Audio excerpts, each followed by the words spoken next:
আসসালামু আলাইকুম। আমরা সবাই জানি পৃথিবীর সভ্যতম দেশগুলোর ভেতরে মার্কিন যুক্তরাষ্ট্র অন্যতম। আপাতত দৃষ্টিতে দেখা যায় ৩টা দেশ পৃথিবীর বর্তমানে অসভ্যতম। একটা ইসরায়েল, আরেকটা ভারত, আর আরেকটা মার্কিন যুক্তরাষ্ট্র। ডোনাল্ড ট্রাম্প ক্ষমতায় আসার বহু আগেই মার্কিন যুক্তরাষ্ট্র তার বর্বরতা ও অসভ্যতা দেখিয়ে আসছে। এমনকি মার্কিন যুক্তরাষ্ট্রের প্রতিষ্ঠা হবার আগেও উত্তর আমেরিকা এবং দক্ষিণ আমেরিকাতে ইউরোপীয়রা, British, French, German, Portuguese, Spanish যারা সেটেল করেছে, দখল করে দেশ বানিয়েছে নিজেদের, তারা সবাই ছিল বর্বরতম জনগোষ্ঠীর অন্যতম। তারা নির্বিচারে কোটি কোটি মানুষ হত্যা করেছে, তাদের অধিকার ক্ষুণ্ণ করেছে। সাদা মানুষ কালো মানুষদের শুধু কৃতদাস বানিয়ে রাখেনি, দাস প্রথা রোধ করার পরেও এখনো মার্কিন যুক্তরাষ্ট্রে কালো বা যাদেরকে কালার্ড বলা হয় তারা দ্বিতীয় বা তৃতীয় শ্রেণীর নাগরিক। সুতরাং ডোনাল্ড ট্রাম্প ইরানকে নিয়ে যে কথাগুলো বলেছেন, যা করেছে, সেগুলো আমাদের চোখের সামনে ঘটেছে বলে আমরা এখন খুব বিষয়টা নিয়ে অবগত। এই কদিন আগে, মানে এই দুদিন আগে, ইরানের প্রয়াত নিহত নেতা আয়াতুল্লাহ আলী খামেনির জানাজাতে যে ৩ কোটির বেশি মানুষ হয়েছে এবং তার শ্রদ্ধাঞ্জলি জানাতে পৃথিবীর ১০০টা দেশের প্রতিনিধিবৃন্দ সেখানে গিয়েছেন তাদের শোক এবং শ্রদ্ধা নিবেদন করতে। এটা দেখে ডোনাল্ড ট্রাম্পের মাথা খারাপ হয়ে গেছে এবং সে বলেছে যে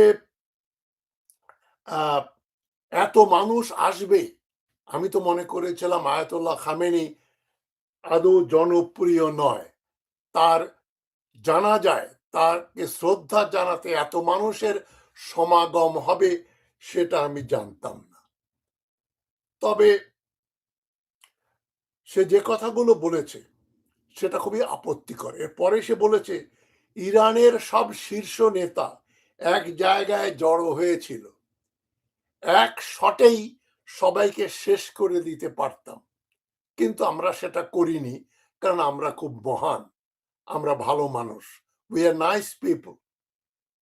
এই কথার ভিতরে যে ঔদ্ধত্য আছে তার জবাব দিয়েছে ইরান খুব ভদ্রলোকের মতো। ইরান বলেছে তোমাদের না আছে সভ্যতা, না আছে ইতিহাস, না আছে সম্মান, সুতরাং তোমাদের কাছ থেকে আমরা এই ধরনের কথাই এক্সপেক্ট করি যে ইচ্ছা করলে তোমরা মেরে ফেলতে পারো, ধ্বংস করতে পারো। ধ্বংস করাটাই হচ্ছে তোমাদের নীতি। তোমাদের মাত্র ২৫০ বছরের ইতিহাস। মানে ১৭৭৬ সালে আমেরিকা স্বাধীনতা ঘোষণা করে, ২০২৬ সালে এখন তারা ২৫০তম বার্ষিকী পালন করছে। এবং এই বিতর্কিত কথাটা যে ডোনাল্ড ট্রাম্প বলল, তার জবাবে আমরা বলতে পারি যে ইরান যেটা বলছে সেটা সত্য কথাই বলেছে। ইরানের সভ্যতা ৬ থেকে ৮,০০০ বছর পুরানো। ৬,০০০ বছর আগে সুসা নামে একটা শহর, একটা সিটি প্রতিষ্ঠিত হয় ইরানে। এবং আমরা সবাই সাইরাস দ্য গ্রেট, তাদের যে সম্রাট ছিলেন তার সম্বন্ধে জানি। সাইরাস দ্য গ্রেট একটা হিউম্যান রাইটস চার্টার দিয়েছিলেন আজ থেকে ২৫০০ বছর আগে। সেটা জাতিসংঘেও সেটার টাঙানো রয়েছে। মানে মানুষের অধিকার, বেঁচে থাকার অধিকার, তার সম্মান পাবার অধিকার, সমান অধিকারের অধিকার, এই কথাগুলো সাইরাস দ্য গ্রেটের কথায় ফুটে উঠেছে। সুতরাং মার্কিন যুক্তরাষ্ট্র বা ইউরোপ এ ধরনের কোনো ডকুমেন্ট দেখাতে পারবে না, এত পুরানো। তো এখন গত 28শে ফেব্রুয়ারি মার্কিন যুক্তরাষ্ট্র ইসরায়েলি হামলায় আয়াতুল্লাহ খামেনি সহ হাজার হাজার মানুষ নিহত হয়েছে এবং বহু লক্ষ মানুষ আহত হয়েছে, ঘর বাড়ি হারিয়েছে, সম্পত্তি হারিয়েছে। তো সুতরাং ট্রাম্প যা করেছেন, এবং সেটা আবার গর্ব করে বলছে, একমাত্র বর্বর, ডাকাত, খুনি, অমানুষরাই বলতে পারে, একজন অশিক্ষিত মানুষই বলতে পারে যে আমি ভাবতাম মানুষ খামেনিকে ঘৃণা করে, হয়তো কান্না কান্না করে, কান্নাগুলো নকল। কিন্তু তার সঙ্গে সঙ্গে বলছে আমি কিন্তু একসঙ্গেই যারা সমবেত হয়েছিল তাদেরকে শেষ করে দিতে পারতাম, তবে এটা করিনি, কেননা তাহলে ইরানের সঙ্গে ভবিষ্যতে আলোচনা করার জন্য ওদের কোনো নেতা বেঁচে থাকবে না। কতটা দুর্ধর্ষ, কতটা দুর্মুখ, কতটা অসভ্য, কতটা বর্বর হলে মানুষ এটা বলতে পারে। এটা একমাত্র খুনি, ডাকাত, হত্যাকারী ছাড়া কোনো সভ্য মানুষ এ কথা বলতে পারে না। তো আর্মেনিয়াতে ইরানি রাষ্ট্রদূত দূতাবাস থেকে একটা স্টেটমেন্ট দিয়েছে যে মানুষকে মারা যায় কিন্তু আদর্শকে মারা যায় না। তোমরা খামেনিকে হত্যা করেছো, কিন্তু আসলে তোমরা একটা আতরের শিশি ভেঙেছ, যার সুগন্ধ সব জায়গায় ছড়িয়ে পড়েছে। তোমরা এসব বোঝো না, কারণ তোমাদের না আছে সভ্যতা, না আছে ইতিহাস, না আছে সম্মান, না আছে সম্মানবোধ। সুতরাং ইরান যখন বলে তোমাদের ইতিহাস নেই, যেটা আমি বললাম, ইরানের কমপক্ষে ৮,০০০ বছরের ইতিহাস রয়েছে, আর মার্কিন যুক্তরাষ্ট্রের ২৫০ বছর, সেটাও কিন্তু কালিমাময়। এই ২০৫০ বছরে মার্কিন যুক্তরাষ্ট্র যে পরিমাণ মানুষ হত্যা করেছে, চেঙ্গিস খানের পরে এত মানুষ কেউ হত্যা করেনি। মানে প্রথম মহাযুদ্ধের পরে মার্কিন যুক্তরাষ্ট্র পৃথিবীতে কয়েক কোটি মানুষ হত্যা করেছে। এক ভিয়েতনামেই তারা বহু মিলিয়ন মানুষ হত্যা করেছে, এবং তাদের যারা হত্যা করেছে তাদের প্রায় শতকরা ৯৯ ছিল সিভিলিয়ান, নারী, শিশু ও বয়স্ক লোকেরা। সুতরাং পার্শ্বের ইতিহাস একটা ধারাবাহিক সভ্যতার ইতিহাস, আর মার্কিন যুক্তরাষ্ট্রের ইতিহাস একটা ধারাবাহিক বর্বরতার ইতিহাস। মার্কিন যুক্তরাষ্ট্র যে কতটা বর্বর, যারা ওয়ার্ল্ড কাপ দেখছেন, ফিফা ওয়ার্ল্ড কাপ দেখছেন, মার্কিন এক খেলোয়াড়কে রেফারি লাল কার্ড দিয়ে বের করে দিয়েছে, এবং তাকে আবার দেখা যাচ্ছে ফিফার আইন ভেঙে মার্কিন যুক্তরাষ্ট্র বলছে না না, তাকে খেলতে দিতে হবে। বোধহয় সেই ফুটবলার মার্কিন যুক্তরাষ্ট্রের এই মানে ইন্টারভেনশনের জন্য খেলতে দিতে বাধ্য হবে। ইরানিয়ান ফুটবল টিম যখন আমেরিকাতে খেলতে গেল, তাদেরকে আমেরিকা রাত্রিবাস করতে দেওয়া হয়নি। রাতে তারা থাকতো মেক্সিকোতে, সেখান থেকে ফ্লাই করে খেলার মাঠে যেত, খেলতো, খেলার পরেই তাদেরকে পরবর্তী বিমানে করে আবার মেক্সিকোতে ফেরত যেতে হয়েছে। এই যে বর্বর আচরণ, মার্কিন যুক্তরাষ্ট্র যদি সভ্যতা ভব্যতার বিন্দু মাত্র থাকতো, তাহলে তারা ইরানিয়ান প্লেয়ারদের খুবই সম্মানের সঙ্গে রাখতো, প্রেজেন্ট দিত, উপঢৌকন দিত, তাদের সঙ্গে ভালো ব্যবহার করত। বিশ্ববাসী দেখতো যে মার্কিন যুক্তরাষ্ট্র কিন্তু অতটা বর্বর না যতটা আমরা মনে করি। মার্কিন যুক্তরাষ্ট্র তার বর্বরতার শীর্ষে নিয়ে গেল নিজেদের দেশকে। এটা শুধু ডোনাল্ড ট্রাম্পকে দোষ দিলে অন্যায় করা হবে। মার্কিন যুক্তরাষ্ট্রের অ্যাভারেজ মানুষ ব্যক্তি পর্যায়ে তাদের সহমর্মিতা আছে, ভদ্রতা আছে, কিন্তু জাতিগতভাবে এরা বর্বর, অসভ্য। তাই বাংলাদেশের যারা এখনো মার্কিন যুক্তরাষ্ট্রের সঙ্গে সম্পর্ক গড়তে চান, যেমন জামাত প্রধান ৪ঠা জুলাই মার্কিন যুক্তরাষ্ট্রের স্বাধীনতা দিবসে বললেন আমেরিকা নাকি বাংলাদেশের বন্ধু, এবং শফিকুর রহমান সাহেব বললেন পরীক্ষিত বন্ধু। মার্কিন যুক্তরাষ্ট্র আমাদের পরীক্ষিত বন্ধু মানে কি?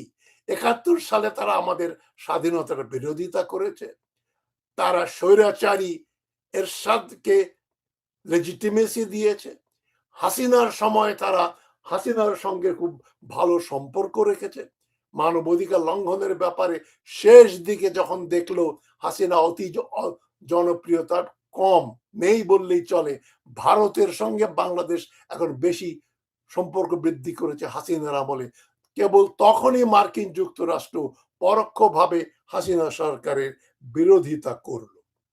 সুতরাং মানবাধিকার, গণতন্ত্র এবং মানুষের মর্যাদার সঙ্গে আর যাই থাক, মার্কিন যুক্তরাষ্ট্রের কোনো পজিটিভ কোরিলেশন নেই, কোনো সম্পর্ক নেই। ট্রাম্পের ভাষা হচ্ছে শক্তির ভাষা। এখন শক্তি বনাম সভ্যতা, শক্তি একসময় শেষ হয়ে যায়, সভ্যতা শেষ করা যায় না, এটাই হচ্ছে ইতিহাসের শিক্ষা। সুতরাং আমেরিকার কাছে শক্তি দিয়ে তারা শেষ করে দেবে, মানে কিরকম বর্বর হলে একটা দেশের প্রেসিডেন্ট বলতে পারে খোমেনির জানা যায় শোক মিছিলে যে এত লোক হাজির হয়েছিল, ইচ্ছা করলে আমরা সবাইকে হত্যা করতে পারতাম, আমরা করব না, কারণ আমরা ভালো মানুষ। এই যে নিজেকে ভালো মানুষ বলা, এটা তো কোনো ভদ্রলোকের লক্ষণ নয়। তো ট্রাম্পের সম্পর্কে নতুন কিছু বলার অবকাশ খুব কম। আপনারা জানেন একটা বর্বর, একটা অসভ্য লোক, একটা অসভ্য দেশের তারা প্রতিনিধিত্ব করে। তবে ইরান দেখিয়ে দিল কিভাবে সভ্যতার সকল অংশ প্রদর্শন করে সভ্যতার প্রতীকগুলোকে এবং সভ্যতার যে আসল মানে সেটা কি জিনিস সেটা ইরান দেখিয়ে দিল। ইরান এই যুদ্ধে কোনো মানবাধিকার লঙ্ঘন করেনি, এবং ইরান সভ্যভাবে মার্কিন যুক্তরাষ্ট্রের সঙ্গে আলাপ করেছে, শান্তির কথা বলেছে। সুতরাং মার্কিন যুক্তরাষ্ট্র যা করতে পারেনি, ইরান সেটা করেছে। দিনের শেষে ইরান বিজয়ী হয়েছে, শুধু যুদ্ধক্ষেত্রে নয়, আন্তর্জাতিক সম্পর্কের ক্ষেত্রে এবং কূটনীতির ক্ষেত্রে ইরান এখন বিশ্বের অন্যতম প্রধান দেশ বলে পরিগণিত হয়েছে। ইউরোপের অধিকাংশ দেশ এবং মার্কিন দালালেরা ভীষণভাবে এখানে ব্যর্থ হয়েছে সৌজন্য দেখাতে। এখন এই যে ইরান যে ডিপ্লোমেসি, তাদের কূটনীতি কতটা শক্তিশালী, এই যারা বিভিন্ন দেশের প্রতিনিধিরা যারা খামেনির মৃত্যুতে শোক প্রকাশে ওখানে গিয়েছিলেন, ডেলিগেট পাঠিয়েছেন, ইরান পবিত্র কোরআন শরীফের ওই আয়াতগুলো ব্যবহার করেছে যেটা বিভিন্ন দেশের সঙ্গে প্রযোজ্য। সৌদি আরব বেইমানি করেছে, সৌদি আরবের প্রতিনিধি যখন যাচ্ছে সেখানে কোরআনের যে আয়াতগুলো বলা হলো, যারা বিশ্বাস ভঙ্গ করেছে, যারা বিশ্বাসযোগ্য নয়, এই ধরনের কথা। তুরস্কের প্রতিনিধিকেও একই ধরনের ইনডাইরেক্টলি বলেছে তোমরা আমাদের বিপদের সময় এগিয়ে আসোনি। পাকিস্তান এবং বাংলাদেশের প্রতিনিধিদের যখন ওখানে দাঁড়িয়ে শ্রদ্ধা জ্ঞাপন করছে, তখন কিন্তু যে আয়াতগুলো ওখানে তেলাওয়াত করা হলো সেগুলো তাৎপর্য ছিল যে এরা বন্ধু, এরা সভ্য, এরা আমাদের শত্রু নয়, এই ধরনের আয়াতগুলো ওখানে বাজিয়ে তেলাওয়াত করে শোনানো হলো। তো ইরানের সঙ্গে মার্কিন যুক্তরাষ্ট্রের, ইরানের নেতৃবৃন্দের সঙ্গে ডোনাল্ড ট্রাম্প ও তার সহযোগীদের তুলনা করাটাও একটা হাস্যকর ব্যাপার। একটা সভ্য দেশের সভ্য নেতৃবৃন্দের সঙ্গে একটা অসভ্য দেশের অসভ্য নেতৃবৃন্দের তুলনা করা উচিত না, যায় না। শয়তানের সঙ্গে ফেরেশতার তুলনা করা যায় না। তাই ট্রাম্পের সঙ্গে ইরানিয়ান নেতৃবৃন্দের তুলনা করাটা একটা মানে অবিবেচক কাজ হবে। তবে একটা জিনিস আমি বলে শেষ করছি, বাংলাদেশের প্রতিনিধি দলের নেতৃত্বে মেজর হাফিজের নেতৃত্বে 11 সদস্যের একটা সরকারি ও বিরোধী দলীয় নেতৃবৃন্দদের নিয়ে তারা সেখানে শোক জ্ঞাপন করতে গিয়েছেন।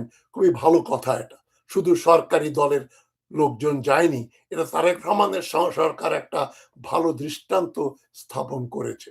তবে একটা জিনিস আমার খুব দৃষ্টিকটু লেগেছে, এটা অনেকে হয়তো বোঝেননি, দেখেননি, আমার চোখে ধরা পড়েছে বলে বলছি, কাউকে ছোট করার জন্য বলছি না। বাংলাদেশের প্রতিনিধিবৃন্দ যখন খামেনির ওই কফিনের কাছে দাঁড়ালো, মোনাজাত করছে, একমাত্র মেজর হাফিজ তার জ্যাকেটের বোতামগুলো লাগিয়ে রেখেছিলেন। মানে এটা আন্তর্জাতিকভাবে স্বীকৃত, যেটাকে বাংলাদেশে কোট বলা হয়, এটা জ্যাকেট। এই জ্যাকেট যখন দাঁড়াবেন আপনি, জ্যাকেটের বোতাম বন্ধ থাকবে, একটা নিচের দিকের বোতামটা খোলা থাকবে, আর যখন বসবেন তখন বোতামগুলো খোলা থাকবে। যখন দাঁড়াবেন বোতামগুলো বন্ধ থাকবে।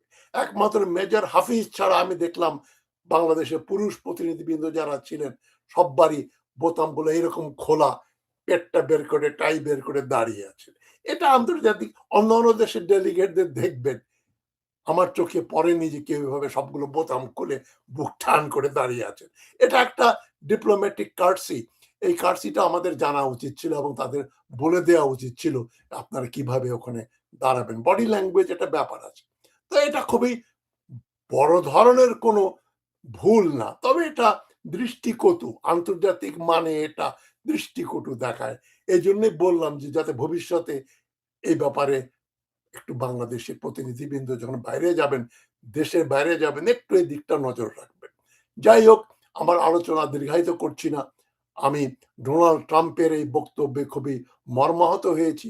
মানে একটা দেশকে বোমা মেরে শেষ করে দিবেন, আবার বলছেন আমরা করছি না কেন, আমরা মহান। আর এটা করলে তো আবার আমরা কথা বলার মানুষ খুঁজে পাবো না। এটা যে মানবাধিকার লঙ্ঘন হবে, মানুষ হত্যা করা, হিরোশিমা নাগাসাকিতে এবং ইরানে এবং ইসরায়েল যেভাবে গাজা এবং প্যালেস্টাইনে মানুষ হত্যা করছে, এগুলো যে বর্বরতা, এগুলো যে শাস্তিযোগ্য অপরাধ, সে জিনিসটা ডোনাল্ড ট্রাম্পের মাথায় নেই এবং মুখেও এই কথাটা উনি সৌজন্য খাতিরে বলতে পারলেন না এবং বলে ফেললেন যে আমরা এই জন্যই হত্যা করলাম না। এটা নিন্দনীয়। আমি আমার নিন্দা জানাচ্ছি, আপনারাও কালেকটিভলি নিন্দা জানাবেন এবং সাবধান হবেন। মার্কিন যুক্তরাষ্ট্রকে পরীক্ষিত বন্ধু যারা বলে, তাদেরকে আমি বলছি আপনারা ইতিহাসটা পড়ে দেখেন, মার্কিন যুক্তরাষ্ট্রের কি ভূমিকা বাংলাদেশের এখন উদ্ভবের আগের থেকেই, 1971 সালে এবং তার আগেও পাকিস্তানকেও তারা টেনে নিয়ে গেছে একটা যুদ্ধ করার দলের ভেতরে। মার্কিন যুক্তরাষ্ট্র মানেই বেআইনি যুদ্ধের দেশ, অন্যের দেশ দখল করার দেশ। এখন ভারত, ইসরায়েল এবং মার্কিন যুক্তরাষ্ট্র এবং আরো দু একটা দেশ একই কাতারে দাঁড় করানো যায়। এরা সব যুদ্ধাপরাধী, এরা মানুষ হত্যায়, মানুষের জিনিস দখল করার ব্যাপারে এদের কোন রকম নীতিতে বিবেকে এদের আটকায় না। আমরা যেন আমাদের শত্রু এবং বন্ধু চিনে আমরা এগোতে পারি, এই কথা জানিয়ে আজকের কথা শেষ করছি। দর্শক, আপনারা কি কখনো এমন কোনো পরাশক্তির গল্প শুনেছেন যারা বাংকারে লুকিয়ে থেকে এমন একজন মানুষকে হত্যার হুমকি দিচ্ছে যাকে গত কয়েক মাস ধরে পৃথিবীর কেউ চোখেই দেখেনি? আপনারা কি কখনো ভেবেছেন যে ইসরায়েল কিছুদিন আগেও দম্ভ করে বলছিল তারা ইরানকে ধ্বংস করে দেবে, সেই ইসরায়েলের গোয়েন্দা সংস্থাগুলো আজ কেন তেহরানের রাস্তায় জমায়েত হওয়া মানুষের ঢল দেখে রীতিমতো আতঙ্কে কাঁপছে? আজ আমি আপনাদের সামনে মধ্যপ্রাচ্যের রাজনীতির এমন কিছু খবর জানাবো যা শুনলে আপনারা বুঝতে পারবেন যে কেন ইসরায়েল আজ আক্ষরিক অর্থেই প্রমাদ গুনছে। আর ভিডিওর একদম শেষে আমি আপনাদের জানাবো খোদ ইসরায়েলের ডিফেন্স মিনিস্টার কেন হঠাৎ করে উন্মাদ হয়ে গেছেন এবং তেহরানের রাজপথে ইরানের প্রেসিডেন্ট গতকাল যে কাজটা করে দেখিয়েছেন তা কেন পশ্চিমা বিশ্বের জন্য শতাব্দীর সবচেয়ে বড় মনস্তাত্ত্বিক পরাজয়।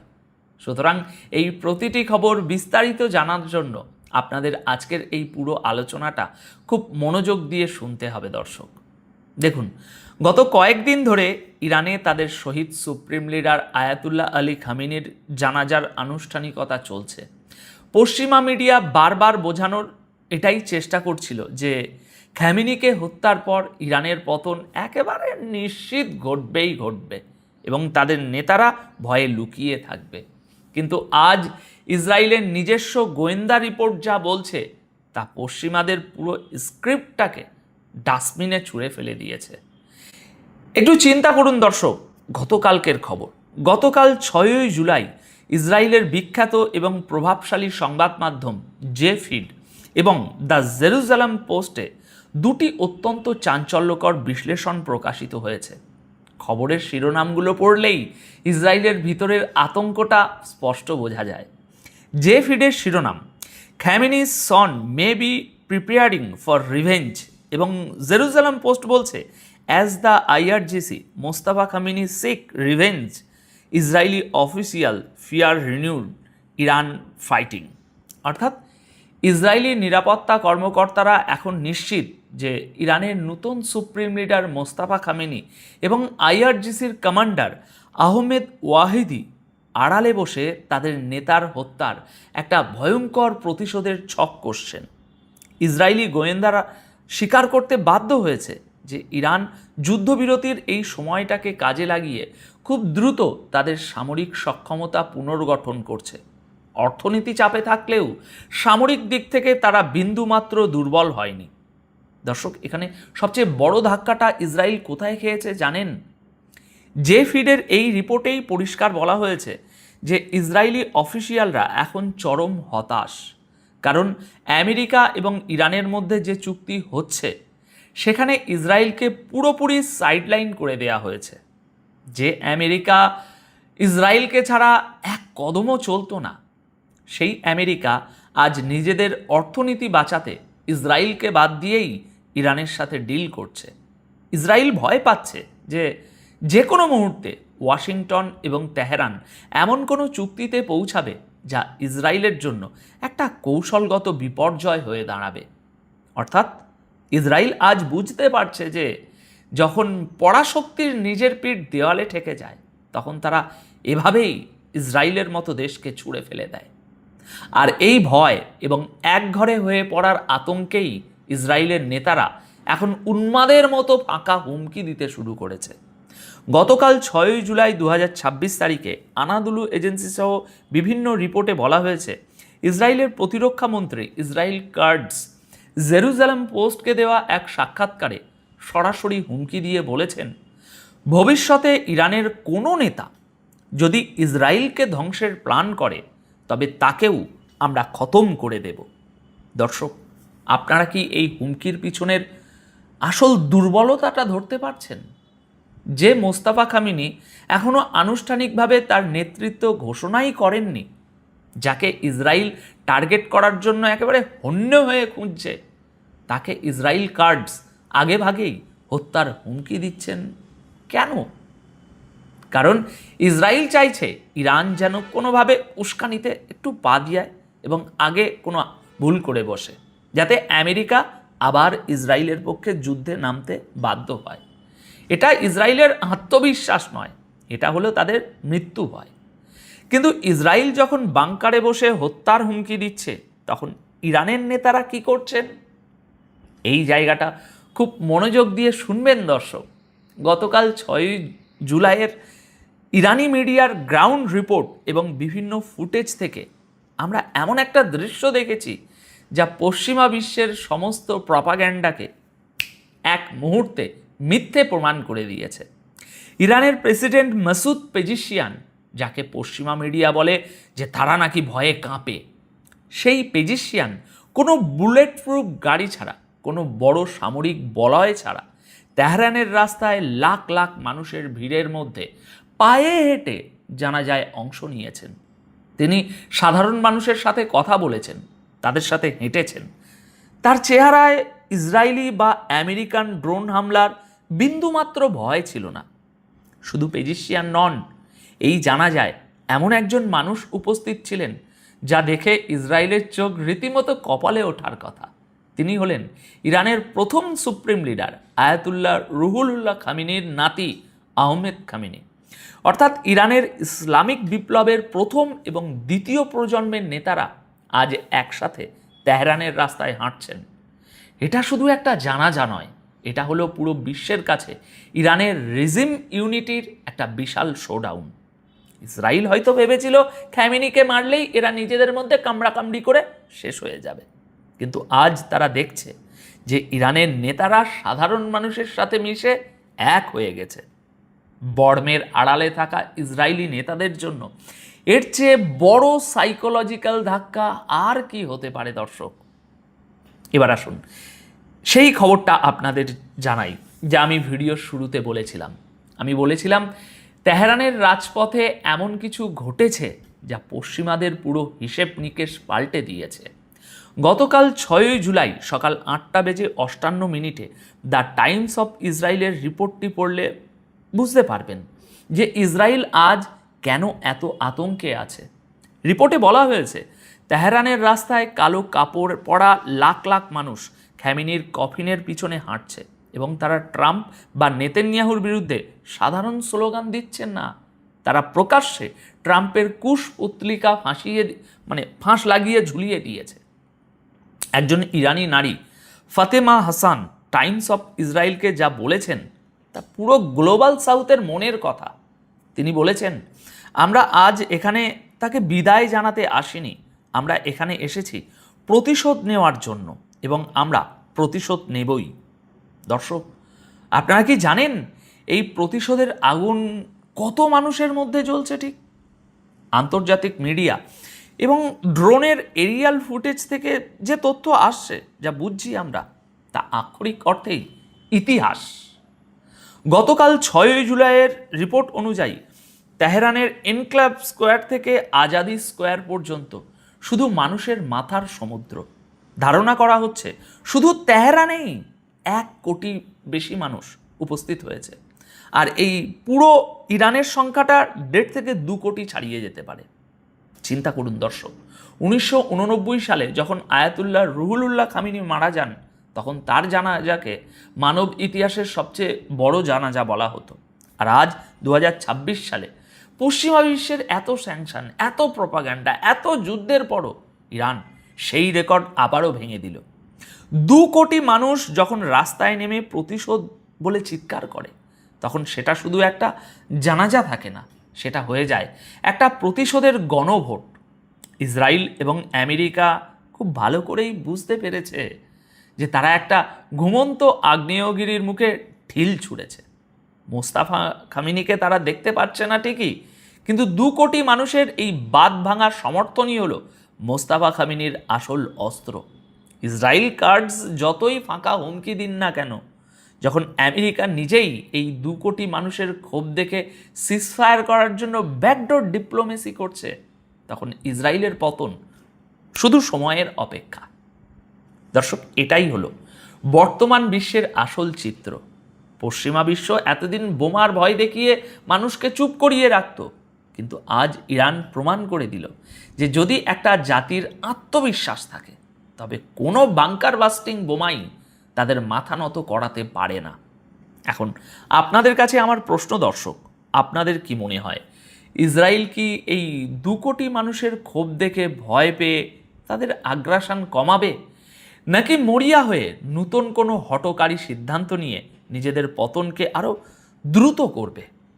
আর আমেরিকা যেভাবে ইসরায়েলকে সাইডলাইন করে ইরানের সাথে ডিল করছে, এর ফলে কি মধ্যপ্রাচ্যে ইসরায়েলের অস্তিত্ব চিরতরে হুমকির মুখে পড়তে যাচ্ছে না?